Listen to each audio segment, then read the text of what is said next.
welcome to our YouTube channel. I hope you guys are doing well. Today we are going to discuss about Roman Jakobson. So as you know, we have been talking about various theories. We are talking about formalism, Russian formalism nowadays. In the video, let us talk about Roman Jakobson. This is part 1. We also will be talking about the other concepts that he discussed in the other works. Let us discuss first of all who actually is Roman Jakobson. So Roman Jakobson, who was writing from 1896 till 1982, was a Russian-American linguist and a literary theorist. He is a pioneer of structural linguists. Jakobson was one of the most celebrated and influential linguists of the 20th century. He is also associated, and you can say he is the founder of Prague School of Linguists and stands as a link or a bridge between your formalism and structuralism. So he is the link between formalism and structuralism. Often a lot of theorists from structuralism read works of Roman Jakobson, right? Like Claude Lévi-Strauss. He was also very much influenced by Roman Jakobson. Mikhail Bakhtin was influenced from Roman Jakobson. And in fact, Roman Jakobson was influenced by Saussure.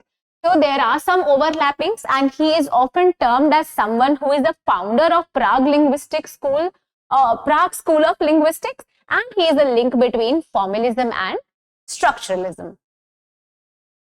So the model of function is something that he is famous for. In your communication chapters, you must have read about these functions. These are the roles that actually communication does for us, and he has written this in his works. This is a model of function. He talks about the addresser, addressee, message, context, contact, and the code that is there, right? So let us see. Roman Jakobson defined 6 codes of language according to which an effective act of verbal communication can happen. Each of the function has an associated factor attached to it. So there is a function and there is a factor that is there. Now, let us pause here. What do you mean by verbal communication and what do you mean by non-verbal communication? So, verbal communication is that kind of communication where you use words. It can be written or it can be oral. But non-verbal communication is that communication where you do not use words. But just by looking at the person, you get to know a lot of things. For example, just by the facial expressions of the person, you get to know a lot. Just by the bodily language, the body or the posture of a person, you get to know a lot. Or maybe the way the person is dressed. Or you have haptics, that is the study of touch. You have proxemics, the study of space. You have chronemics, the study of time. So these are various non-verbal communication that are also there. So Roman Jakobson talked about this function, the model of function that is related to verbal communication, where the addresser and the addressee communicate using words. So an addresser always has a emotive function attached to it, has some emotions, and he or she is going to deliver that emotion. There is always what encoding done using these different, using a different way to communicate the message, and you call it as the message. So the message has a poetic function to it. The language always carry a poetic function. That means has an essence in itself. Then there is an addressee who will receive the message. So we also call him or her as a receiver. They have what? They have the connotative function to understand the things properly. Then there is a point of contact between them. There's a kind of relationship why they are talking. And when they are talking, there is a bond that is created. And this is also useful. So it is called as the phatic function. This is the point of contact. Then there is the code. The code means something common between them. Here, code can be language. For example, if I am talking to you, what is the mode I am using? I am using English language. And what is the way, which is the tool that I have used, or what is the way in which the message is communicated to you? What is the medium? It is via YouTube. So there is always a message, there is always a medium which is given to you using a proper code. This code is a metalingual function, and it is always related to a particular context. Context has a referential function attached to it. So as I told you, there is a context, that is a co-text.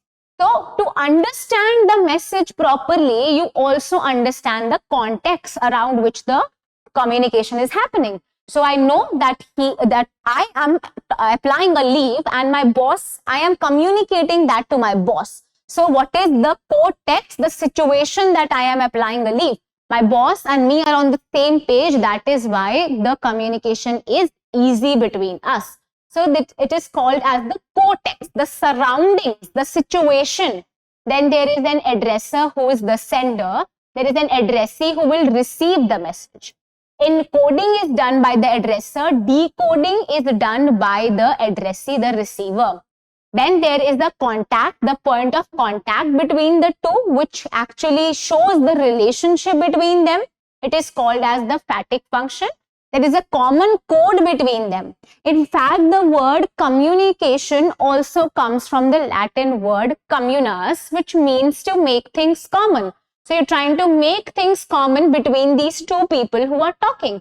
That is what? That is the point of contact, the common code. It is called as the phatic function.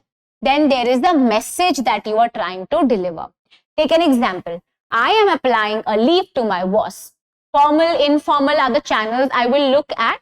How to write? I decided that I am applying for a leave and I will be doing it through the medium of email, right? So I have these emotions that I have to talk. Then there is an addressee, that is of course my boss to whom I'm talking. I'm applying.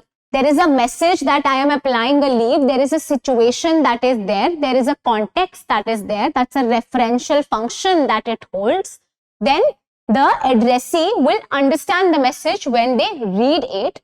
There is always a phatic function because he or she is my boss. I have to address that person in this manner. There is a relationship between us, and I am using one common language. Common language can be English. I am writing in English, right? It can be any language, anything that is common between us. So that is called as metalingual function. So quickly you can remember like this. Referential function means you are describing something, there's a context. Emotive function means you are expressing something. Connotative means you are commanding or you are concerned about something. Then there is a phatic function, that is the sake of conversation. A relationship is created, engagement is there. Metalingual means you're analyzing the language, and the poetic means that there are some similarities, likeness and repetitiveness that is there in the language that you use.